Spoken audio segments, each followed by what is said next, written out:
Okay, so yeah, I'm Bert. I'm the director and artistic director and the founder of ASU20. Will you wiggle your arms a little bit or something?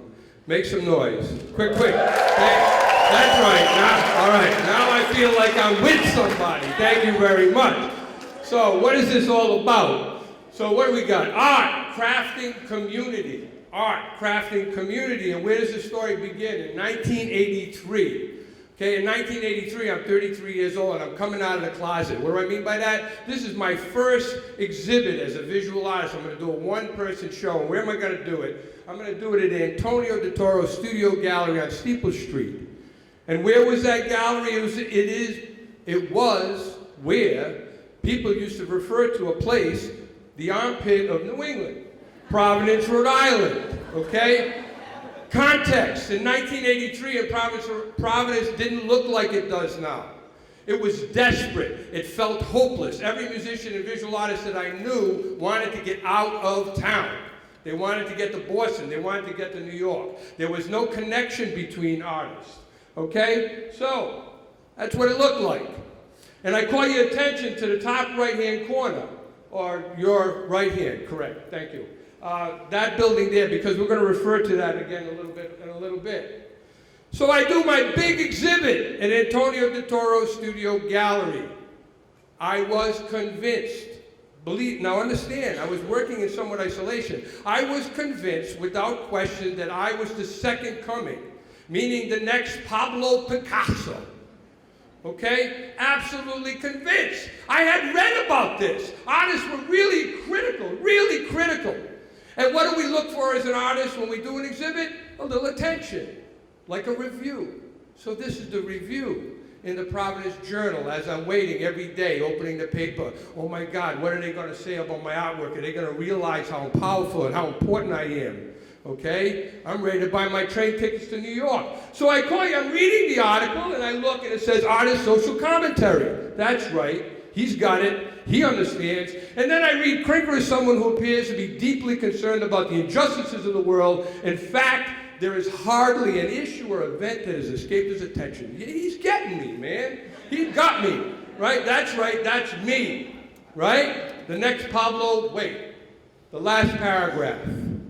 It seems Crenca feels that by simply invoking the ghost of the Holocaust or of Vietnam, he can, with the use of a few gobs of flesh-colored paint and a handful of old chicken bones, produce art. It is as though he is counting on the power of the message to smooth over the shortcomings of the medium. Unfortunately, it doesn't work that way. Guys, I was in the middle of a divorce. I was cashing in on the house in the suburbs and the 2 cars, okay? I did that because I had decided I was just going to be an artist, and this is my coming out party, and this is what they did to me. I was absolutely, absolutely crushed. A few globs of flesh-colored paint and a handful of old chicken bones? That's what he got out of this? I poured my heart into this. I just found this painting recently in the basement, by the way. Well, guess what? Providence, the Providence I described, where artists and musicians essentially felt alienated from each other, had no sense of community. Artists showed up when they saw that review. Not only was it scathing, but it mentioned something about political. Oh my God, what's this about? And one of those artists that showed up was a man named Stephen Emma. He still lives in Providence, and he's an amazing man, very intelligent man, poet and sculptor, and I love him, and I owe him so much, Stephen, if you ever get to see this. And Stephen decides he's going to write an op-ed piece criticizing the critic. Okay? And he mentions Guernica, Picasso's Guernica, Colwitz's work, and Daumier's caricatures, and this incredible legacy of political work in the world. Okay? And how Umberto Crenca. So, well, Stephen's kind of got it, but it still hurts. It still hurts.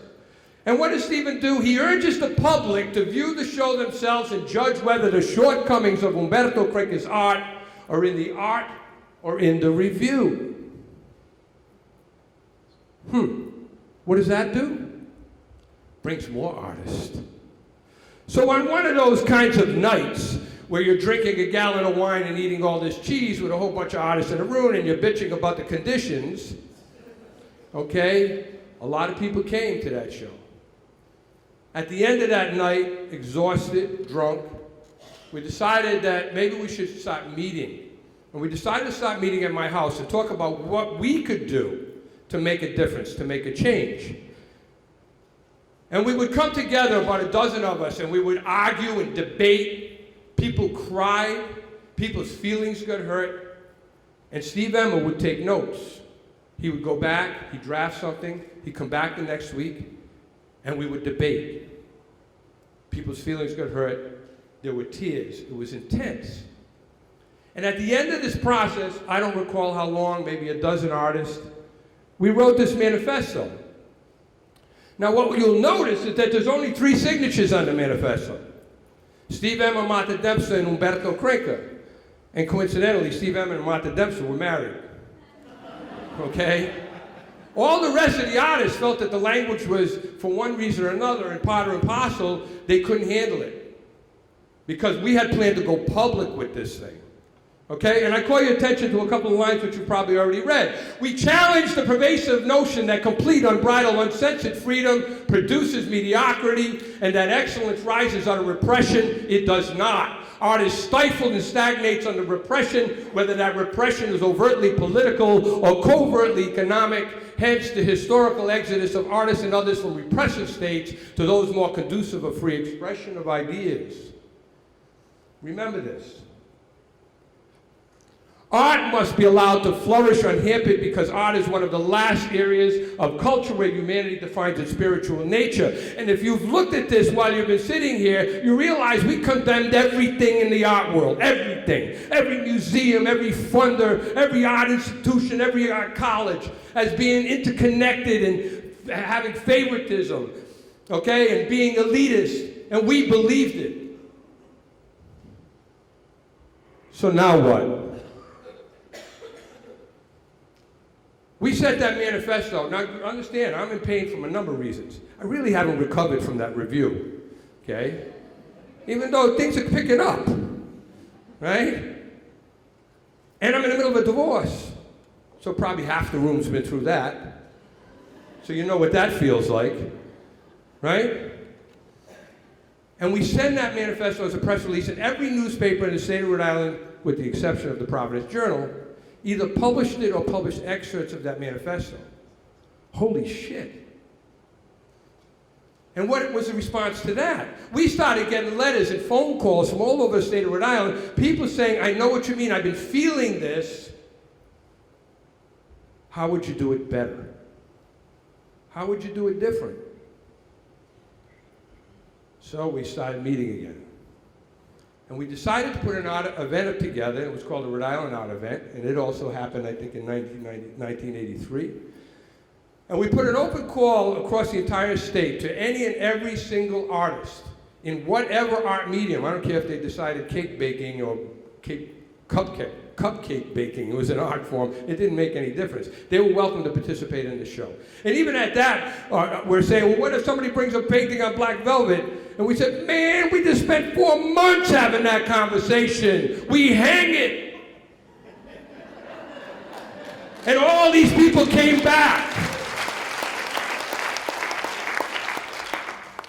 All these people from the original group came back and helped hang the show. And we hanged the show at the Toro Studio Gallery from the very floor to the top of the ceiling. And we'd use the Ashamu Dance Studio as a place for performance. I'd like to tell you 10,000 people showed up at that show. Not true. Maybe 150 people showed up. Maybe 50 people participated in the event. Oh, by the way, Channing did mention the event in his review in the Providence Journal, the same man that had that fairly accurate review of my work. He wrote in the journal, he said that these artists that wrote this manifesto are now going to have this Unjuried event, and all 4,735 artists in the state of Rhode Island are welcome to participate. Sarcastic. Good marketing. All right? So we did the Rhode Island Art event. And then what happened? So that's it. I think it's over. The divorce happens. I make a few bucks from the house. We split it down the middle. Not bad for the rest of us that have been divorced.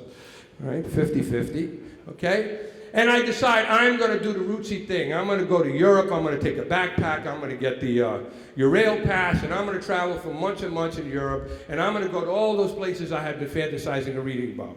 I'm going to go to the Latin Quarter in Paris, where Camus and Sartre sat and debated the future of the universe. Right? I'm going to go to Aix-de-Provence, and I'm going to go to Avignon, and I'm going to go to Barcelona, where the Picasso Museum is, and I'm going to walk in the footsteps of Vincent van Gogh and look at that sunlight in the southern France and understand and experience it. And I also went to Italy, where my father was born and had immigrated from.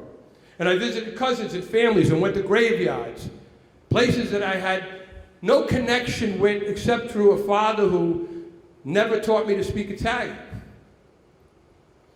And somehow I managed to talk my way into an exhibit in a gallery in Latina, Italy, one of the ugliest cities in Europe, built by Mussolini. I came back to Providence, I did a body of work, I went back to Italy, and I did another one-person show in Latina, Italy.